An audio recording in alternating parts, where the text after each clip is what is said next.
Hello, my friends. Welcome to today's podcast, Creative Outcomes. This particular episode is about strategies for the mid-year sales lull.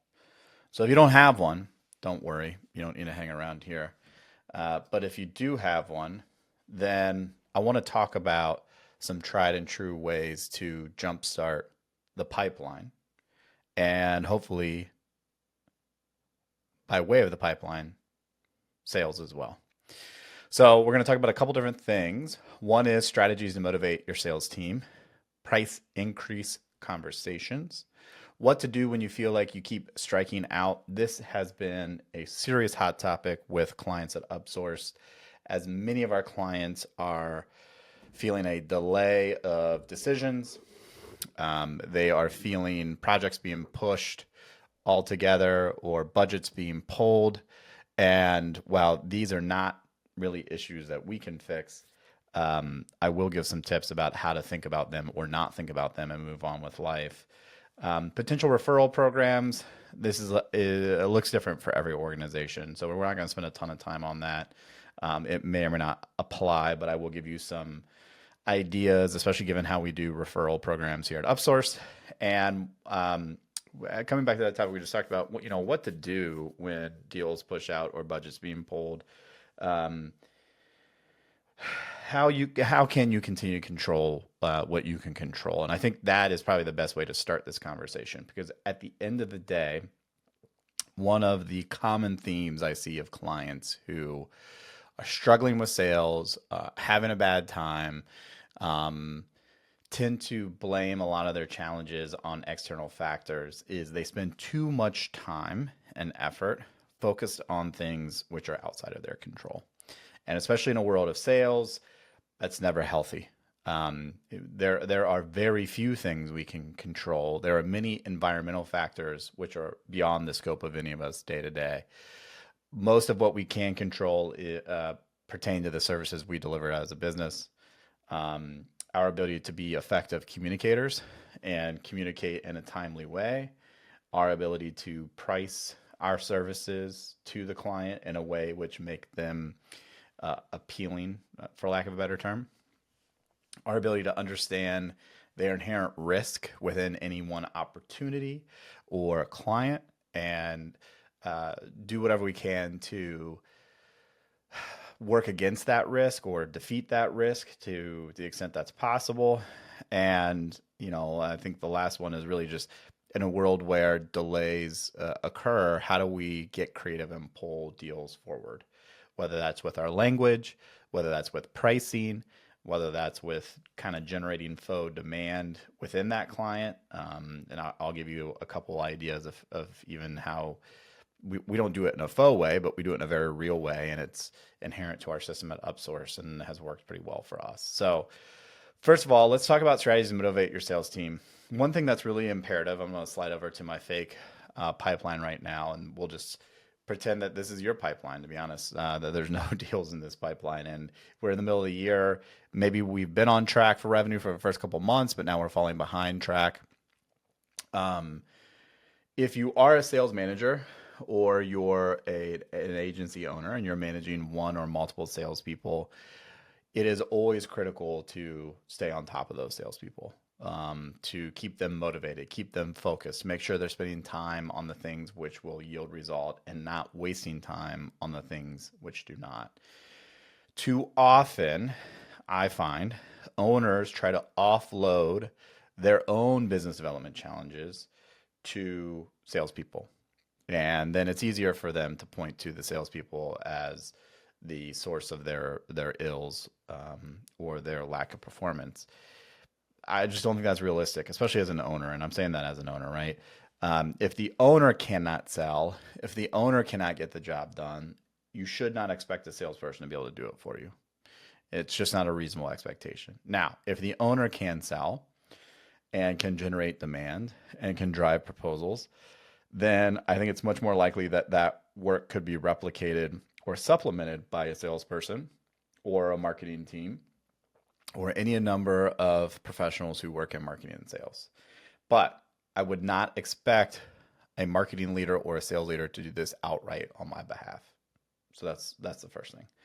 Um, the second thing is, I say this very often with clients that I interface with in professional services, even in large organization consulting, small business, may be a little bit quicker turnaround time. Um, Outcome lags effort by about 3 months in most cases. And so that would definitely apply to marketing and sales. If I'm going to um, begin a certain marketing campaign to drive awareness around a new service offering or in a new industry, it's probably going to be about 3 months until I see a proposal pop up from those efforts or a meaningful conversation. Or if I've starting to have meaningful conversations, it may be about 3 months before I can expect to actually win my first client. That's an average, right? So it may be 5 months in some cases, it may be 1 month if we're really, really lucky. But on average, I find that outcome lags effort by 3 months. And so, because of that, we always need to be thinking about how our effort today projects out to that next quarter, basically.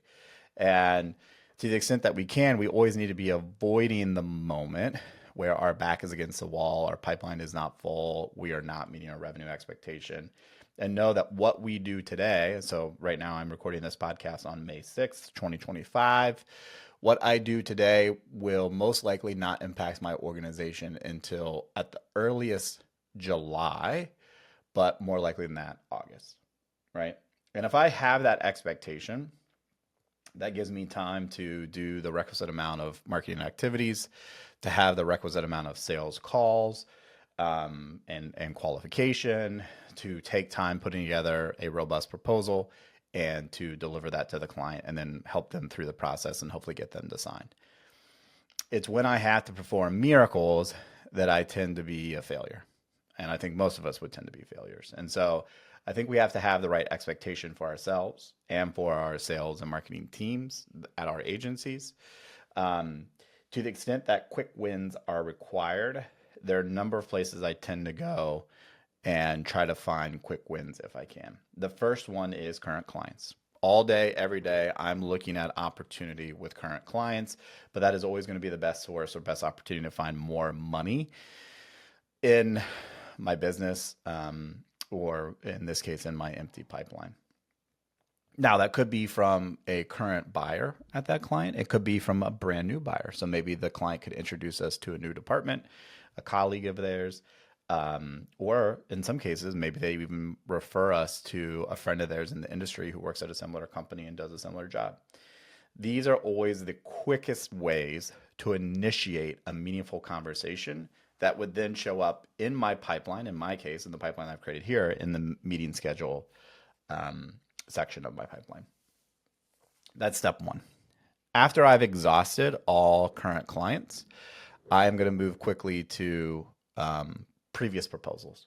I'm going to look into the depths of the pipeline at the clients that I've lost or opportunities that I've lost, clients maybe even that I've churned, as long as there was still a respectable relationship there after the relationship ended, and reach out to those who I think could use our services or could get value from what we do. That's the surest way to, or quickest way, I shouldn't say surest way, that's the quickest way to try to jumpstart conversations. The third area that I go to is I will reach out to influencers in the space. Now, influencers can mean different things, so maybe I should use a different term. Maybe I'll use partners. Maybe I'll use friends of the company. These are individuals or small organizations who have influence in the industry that I serve, that I hopefully have a pre-existing relationship with, and could help point me in the direction of organizations or buyers who could use my services. When I'm having a hard time or when I need to move the needle quickly, those are the 3 steps I take immediately to try to fill the pipeline with any deal at all, right? Now, what else can I do? Well, it's kind of tough. If I'm managing a sales team and I want to induce activity right away, I could offer things like special incentives. We call them spiffs, to generate conversations or deals. These are kind of like one-time bonuses I could give to salespeople to initiate a new qualified deal or a new proposal.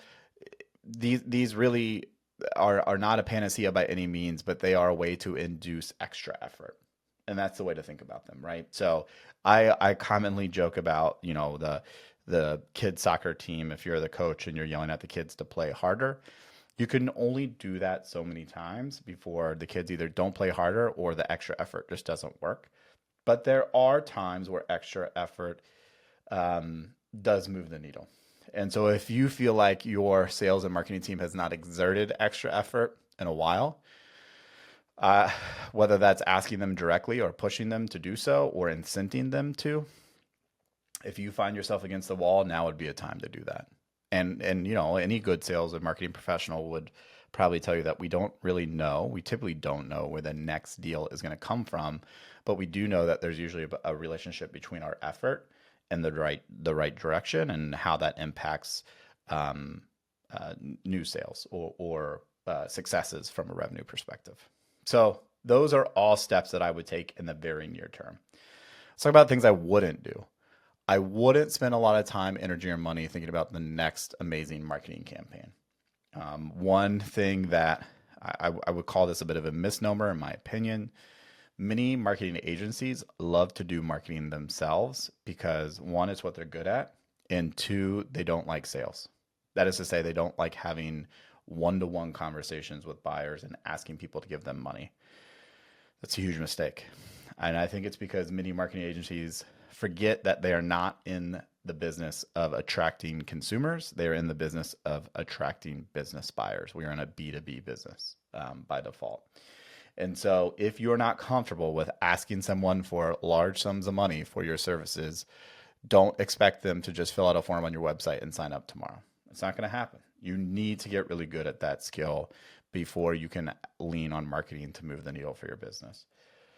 If there are marketing campaigns to be had that you've tried in the past that can drive traffic, activity, I think about different businesses that weren't agencies that I've worked at in the past that maybe we might sponsor at an event or get a booth. Again, these still tend to take quite a bit of time when it comes to yielding result, but they are a little bit more directed, if you will, in terms of our ability to exude effort and drive a result. And so anytime I can be much more direct with my effort towards a specific type of buyer or industry or whatever that may be, I do find that there's a little bit tighter of a relationship between that effort and getting a deal in the pipeline and subsequently potentially closing a deal, right? Now, that is it's hard to do. And ultimately, the marketing team should probably continue to just keep doing the same things they've always done and continue to refine themselves. And hopefully they've been pushing conversations and pushing leads to the sales team or to the business. And that's been working. And maybe we've just hit a rough patch or pocket of air where things are kind of tough for now, but that'll change. But I would not go to marketing first to solve very near-term sales issues. If there's something more strategic that should be had, and this happens from time to time, sometimes the market is telling us something that perhaps is within our control. Sometimes the market is trying to tell us, hey, we aren't as compelling as we used to be.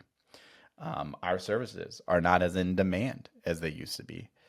Our market is finding these services somewhere else at a better price, right? These could all be things. And so I think that there are certain times where it is useful to pull back from a strategic perspective and ask yourself, is this a moment in time issue related to factors that are outside of my control, i.e. the economy as an example, or is the market moving faster than I am? And do I need to change my approach? Is this a me problem? It's probably the easiest way to say that. And in those cases, which by the way, this is something I'm evaluating literally every single day and every single night in my own business, and I think about incessantly.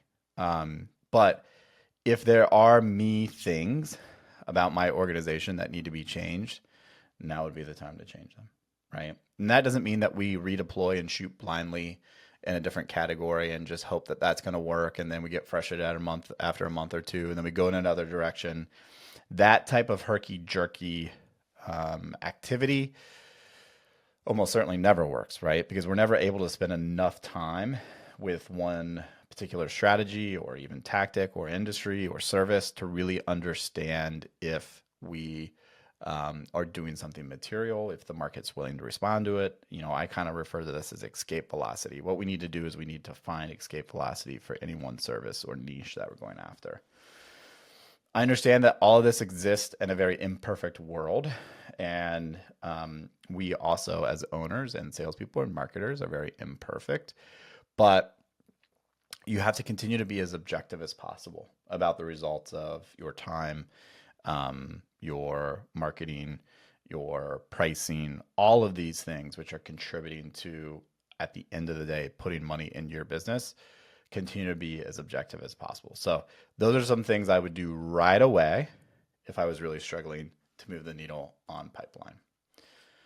Price increase conversations. I'm sure many of you have had quite a few of these over the last couple months and even last couple years. They are typically best had at the end of a contract and the beginning of a new one. They can be very awkward during the middle of a contract or in a situation where the budget has been used and perhaps you need more budget to not lose your you-know-what on it. But if what we are talking about here today is really more, and this is most likely applies to a recurring business, a recurring model business, a retainer business.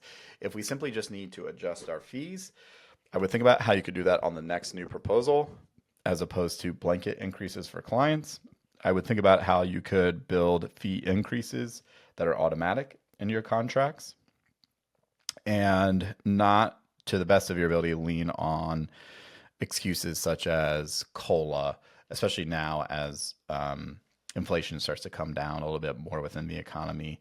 It's not going to be as palatable as it probably was a couple of years ago when talent was just way more expensive than it had been in the past. So again, as a way to move the needle in the very near term, price increases can work, but I would use them.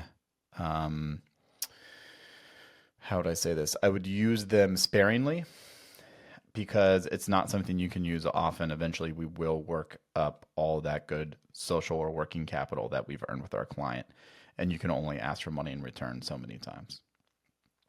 The next one, and this probably ties with the last topic, which is what do you do if you feel like you keep striking out / what do you do if deals are getting pushed or budgets being pulled?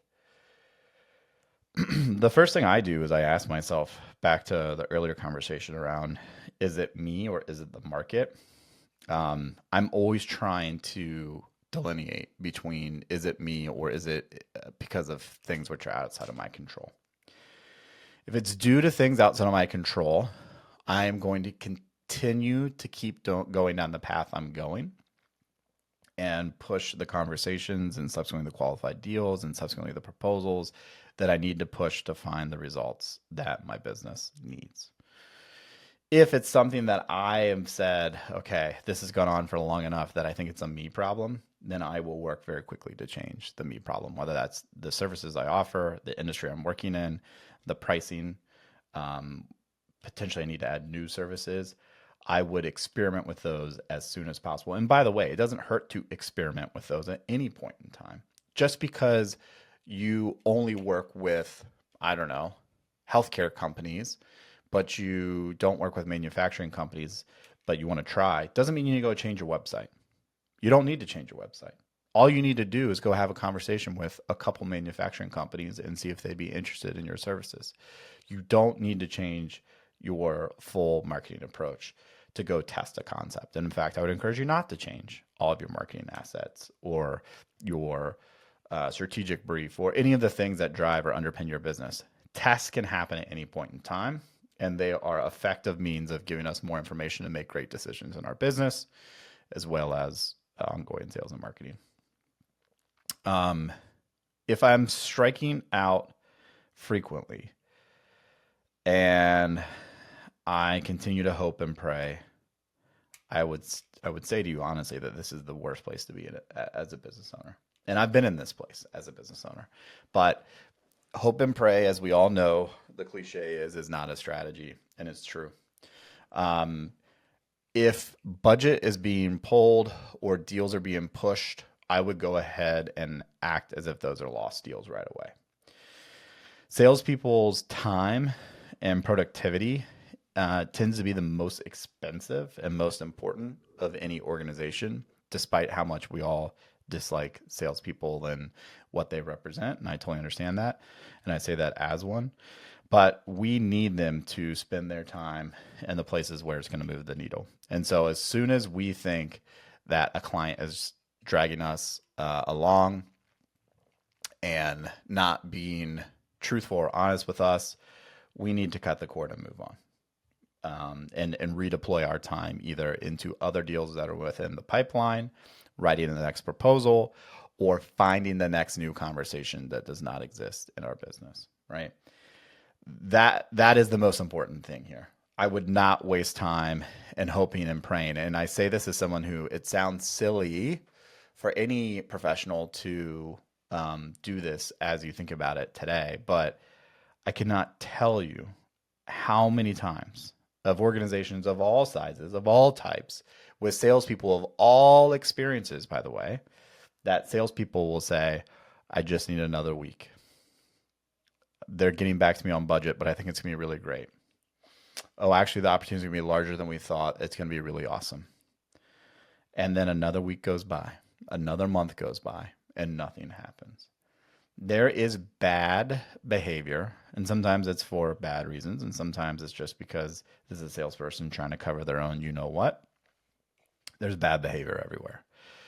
And our job as an owner and as a sales manager is to stamp out that bad behavior and get down to what is the truth within my pipeline. Because if I don't understand that truth, it's really hard for me to make decisions about, is it the external forces or is it me?